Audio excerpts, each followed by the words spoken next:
the pandemic has taken over everything that I do, you know.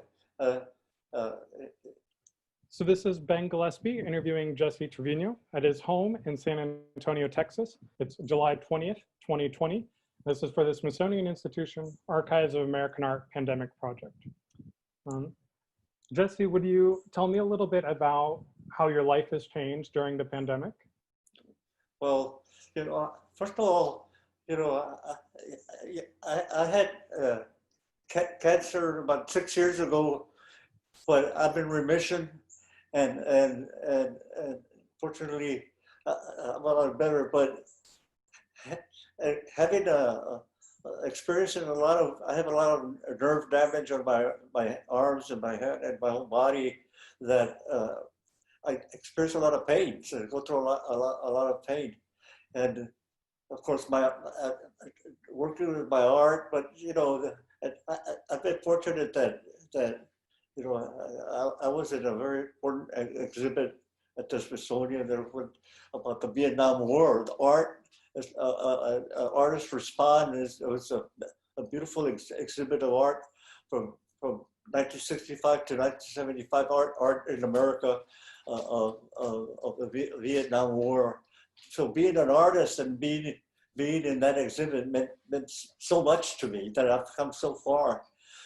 But my whole life has been dealing with the pain that and you know, I've taken medications, I've done different things, and so on top of all of that, and of course my son lives with me, so you know he's sort of my partner, and it helps me with a lot of things. But I'm afraid, you know, I'm scared at this point, because you know my art is so important. I want to. You know, I want to continue my art till my last breath, you know, and you know, that's what the pandemic has to do with your respiratory system and how it attacks all of that. So I have a lot of fear. I mean, after everything I've gone through, it's like I should be, and I am very grateful for everything that I've had and I've done and given that, but I want to keep going. I want to keep working. But you know, and I had an operation in January on my neck. Anyway, there's so many things that are happening to me, and so the pandemic. You know, I go outside for a little bit. You know, my son does the shopping. So it's interrupted not just my life, but everybody's life. Yeah, I can doodle and sketch and do a few little things here, but I need to connect with people in a way where I need to be. I like being outside and doing different, you know, interacting with different people, and this is prohibiting me from doing anything like that. So I can't. You can't. For me, I like creating. I've always had projects, and everybody's kind of put a hold on their. And to me, it's sort of like a business, you know. I'm retired on disability, but I'm self-employed. You know, I create these projects that are $1 million projects. Here for the city of San Antonio, I'm outside public art and things that I do in ceramic and mosaics and like outdoor pieces, you know, that have pretty much come to a halt, you know. So that's not happening, but you know, so it's like a day by day, you know. I sort of make my own meals, and you know, I watch a lot of movies. I love cinema. My son is a cinematographer. He loves that. Because we see so many movies, and I've learned so much from movies, you know, and I love that art, you know, the visual artist. So the pandemic, and you know, I don't, a few friends that call me, my family, that they'll call my brothers, my sister call me and see how I'm doing, and I do the same thing. But it's that so disconnect of not being able to be real close to each other, sort of, that here in San Antonio, it's gotten bad. I know it depends on who's your governor, and we know who our president is and who our governor is, and our local leaders that make decisions on what other people do, because of what other people do. So I know what I need to do, but not everybody thinks the same way. So, I see people walking down the street here without a mask. And here we're supposed to be wearing masks, but I see people without a mask, and there's people doing things that they shouldn't be doing, because it affects everybody. It's not like, just that's what I do, just to protect myself. So they got to protect themselves too. So, but and I try to look at the numbers and the things that, I remember when it broke out in Seattle and Washington, in Seattle, at the nursing home or a few people, and then how the different countries were reacting to all of this, and and how little by little the numbers went from very few to millions almost, I mean, the of casualties that we have here, and so I'm very fearful of what's going to happen. I've always had faith in vaccines and all these things, but this is like, it's probably the greatest wake up call for all of us, for people that haven't experienced anything like this. That of how important all of these things to protect ourselves from the different pandemics, that are out there. I remember seeing many movies, even way before this, and how there was an outbreak of this and an outbreak of that, and it's just a movie. Yeah, but it's a movie, but this is reality. This we're experiencing this now, and I'm telling you, it's a I have a thing where I exercise a little bit, because I had both of my knees total replacements of my knees, and it's I got to sort of keep him active a little bit, and mobile a little bit, try to do things that and try to keep my head straight, to think the way I'm thinking. I always think about art, but sometimes it is more frustrating. When about 50 years ago, I spent 2 years in the hospital, and I know what it's like to be confined to a bed. I couldn't walk for a whole year, and I couldn't do it. I couldn't draw. I couldn't paint. Couldn't do anything, because I've always been right-handed. I couldn't do anything with my left hand.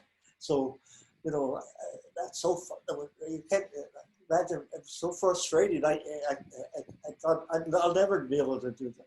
The worst thing I could do now is think, this thing will never get better, or then I'm 74 years old. I feel like gradually my body's shutting down. So but I don't want my mind to shut down, and be able to work on my hands and my prosthesis.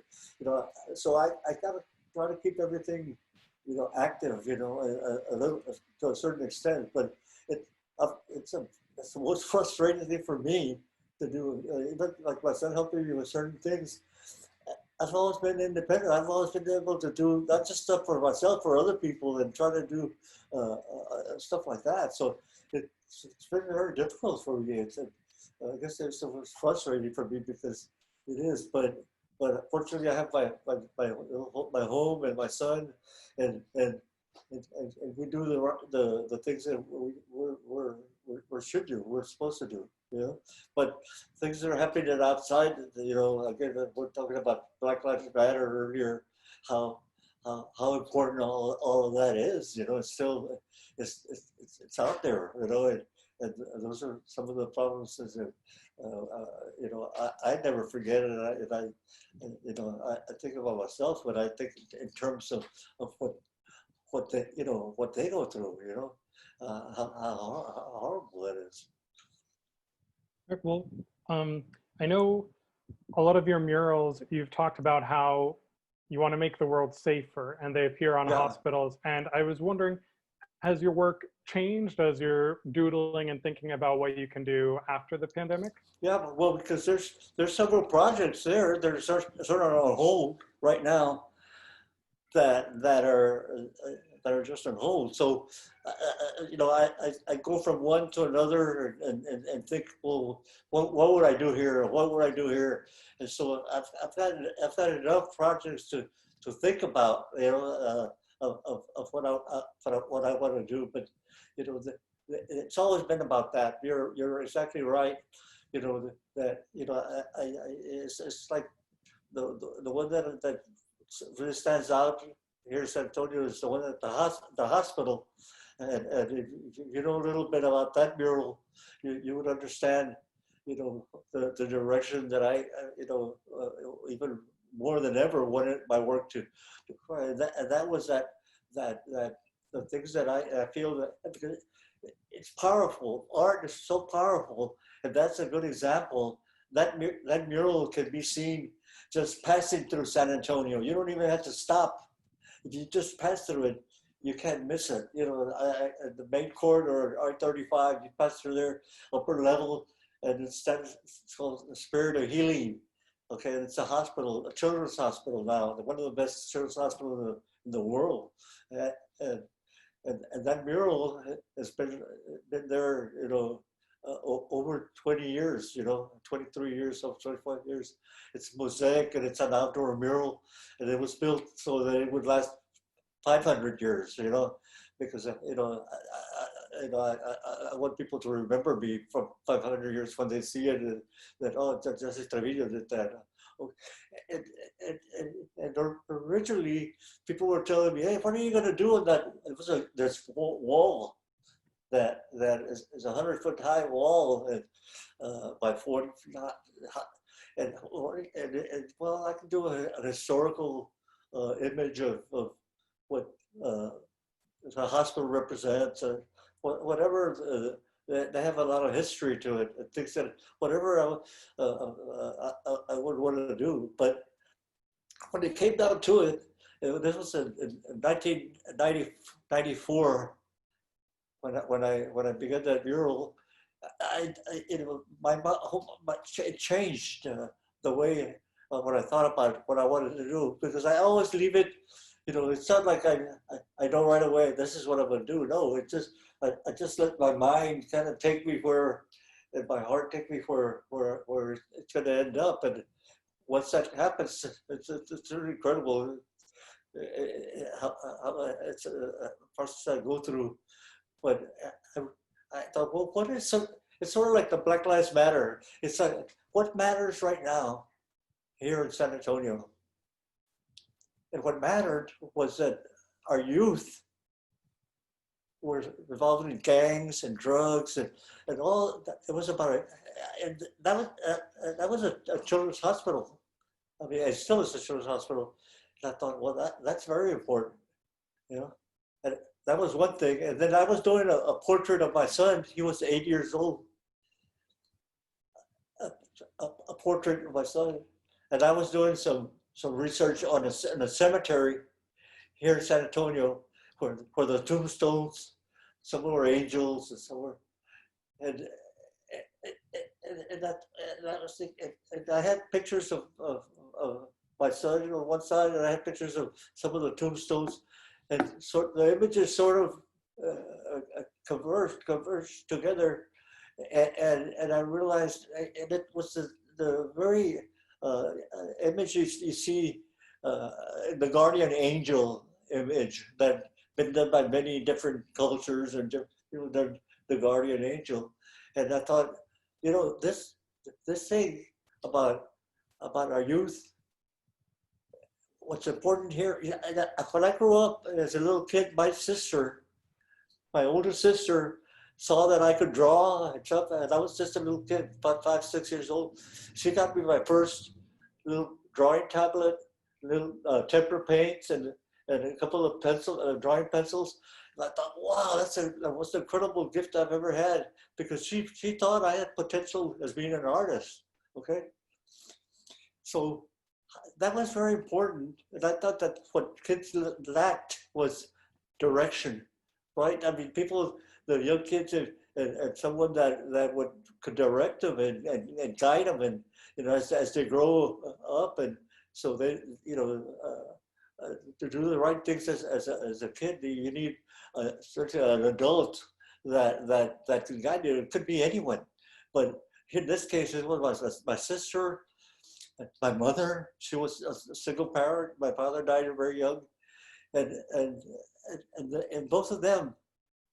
This image that you see funny in the background is the spirit of healing, and it has my son, and my son's holding a dove, and the dove is very symbolic of many things: the spirit, the freedom, all the kind of things that when you're a child, you're fragile. You're vulnerable. There, so he was holding. When I did the portrait, working on his portrait, he was holding a hedgehog.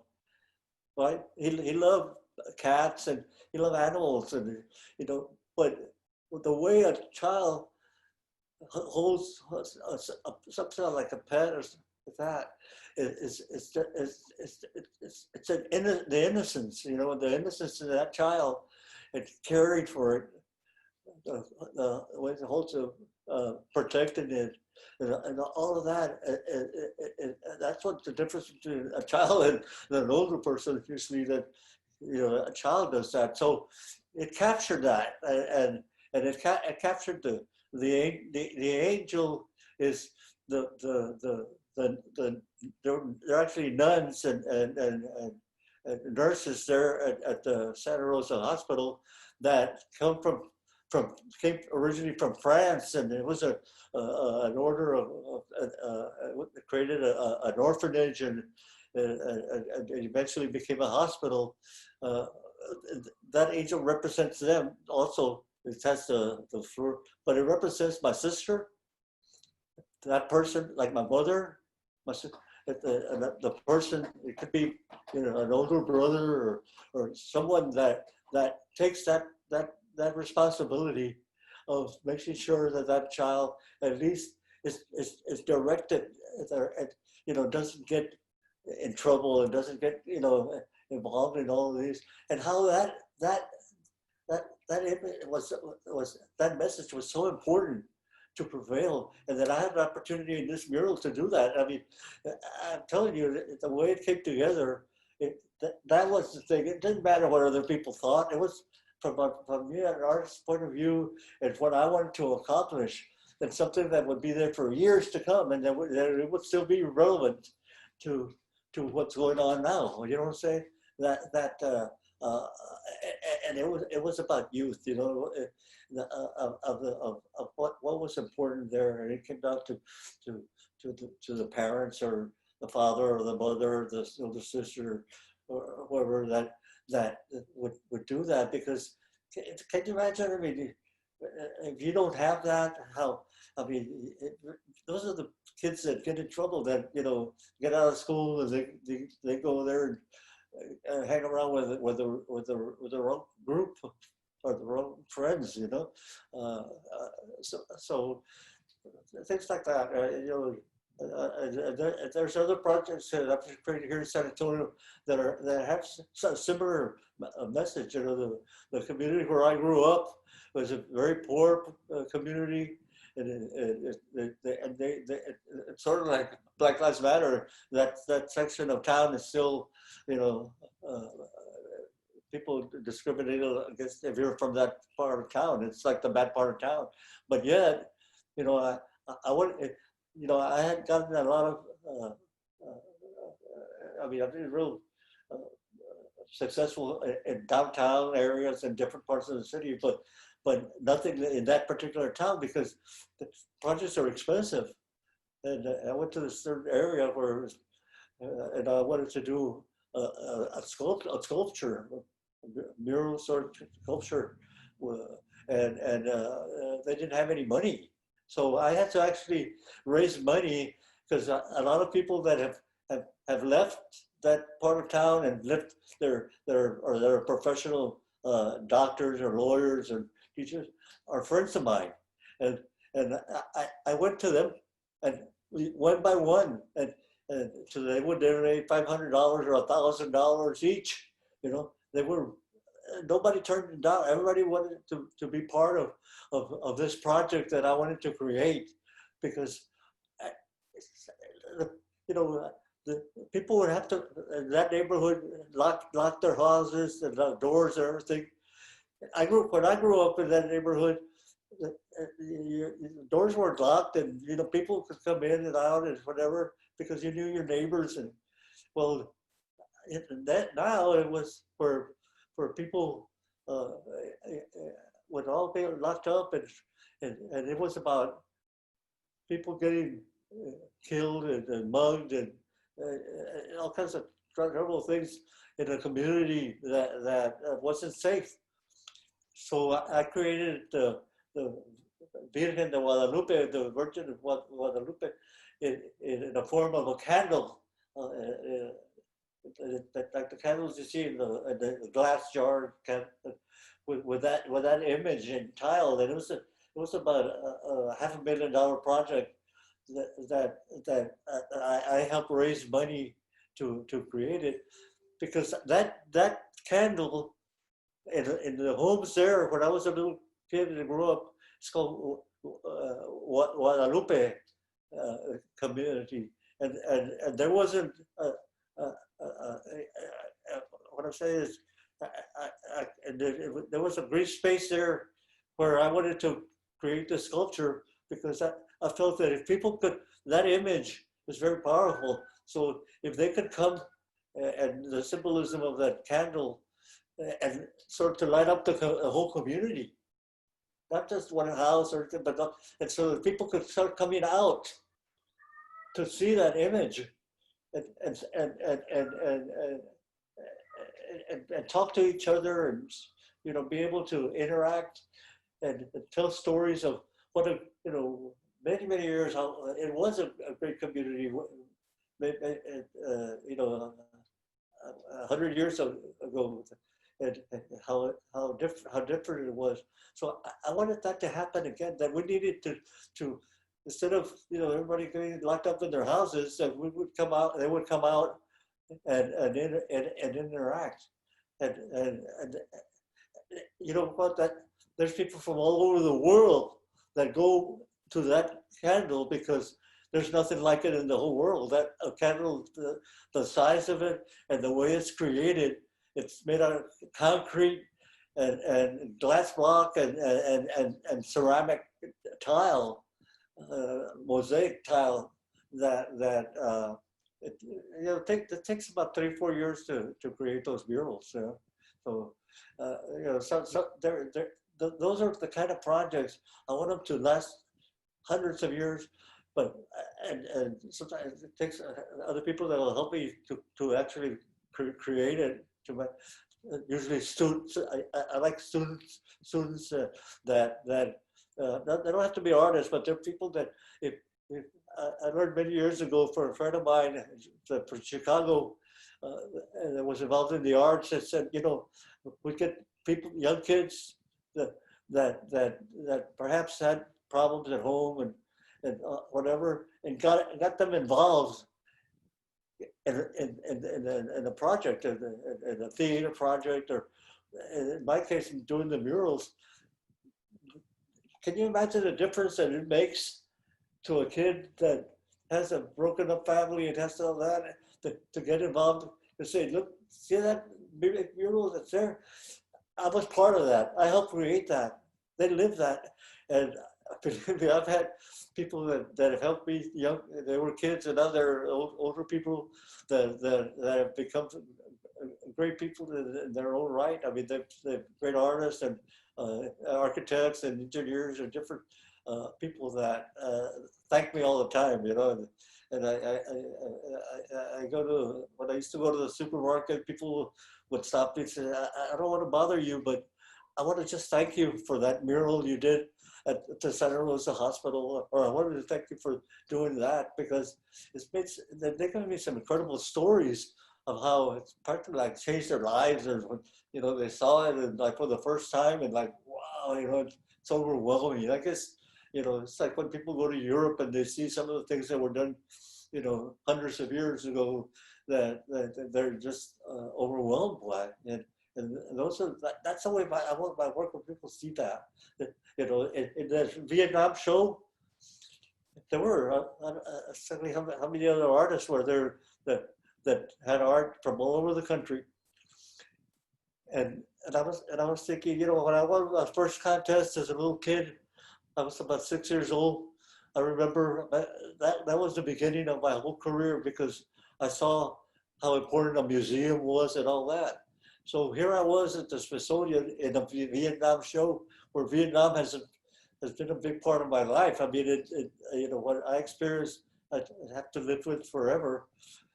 And I had a piece, a mural that I did inside my home, one of my home where I lived. And I sold the house, and the person that bought the house took the mural out, because otherwise the mural would just be in the house. Took the mural out, the actual wall, and that's what's in the exhibit. It was an exhibit there in Washington, Smithsonian, and at the MIA in Minneapolis. And I can tell you one thing, because I've experienced it before. But I'm in an exhibit like that, and that one piece was I want to say, the heart of the show, of the whole show. It stood out, you know, because it's just the size of it, and then the content of it. It was in a bedroom when I came back from Vietnam, and it was all pitch black. I mean, it was dark. And I put a couple of spotlights, and I painted the wall black, and I painted on that black wall, mi vida, my life, right? So, you know, it hit, I mean, touched so many people, and it was such an important piece. And if you've ever seen the beautiful book, that catalog that Melissa Ho did, they're from the Smithsonian. It came out in the Wall Street Journal in color, the whole page, the mural. It's unbelievable. From a wall that I did when I came back from Vietnam, because I thought I couldn't paint anymore. I mean, that's what it proved. I mean, when you see that, and you see it in that exhibit, you know, those are the kind of things that I've done in my lifetime. It's just, they're incredible statements of the things that I've experienced, you know. Right, and that's, you know, here in San Antonio, one of my things that I really wanted to do, but of course, it's been very difficult. Here, you know, African American Black people mostly live on the east side of town, right? And I've always wanted to do something. I didn't feel like Martin Luther King had his presence there that he really deserved by someone like myself. That I know that so I've had different ideas of, if I could create something that, you know, it's sort of like a cityscape. I mean, as far as the pieces that I do become part of the whole city, you know. So if I could create something, an image that would be monumental, you know, that would rival the one there in Washington, that Martin Luther King, or the ones, murals that are done all over the country and stuff like that. You know, I have ideas that are much bigger than that. That if one day I have the opportunity to do that, then I'll do it, because I've sort of, in my mind, and a little bit of sketching, I want to do something like that here. But there's an old theater here in San Antonio downtown that is very important. It's sort of like the Apollo is in New York to the African Americans. We have a theater here. We have many theaters, but this one theater is a theater that's been closed for many, many years. And I got the community together and everything, and we saved the theater, but there's still putting millions of dollars to restoring the whole theater. But there's a wall outside the theater that's next to our beautiful San Pedro Creek that they've done, sort of like a river wall. I want to do a mural there, for a huge mural, mosaic mural there, one day too. And that was before this pandemic. It's very close, so it's still alive, and hopefully that will happen. You know, but there's Right. still That's a wonderful point for me to thank you for this, for the time limit. So thank you, Jesse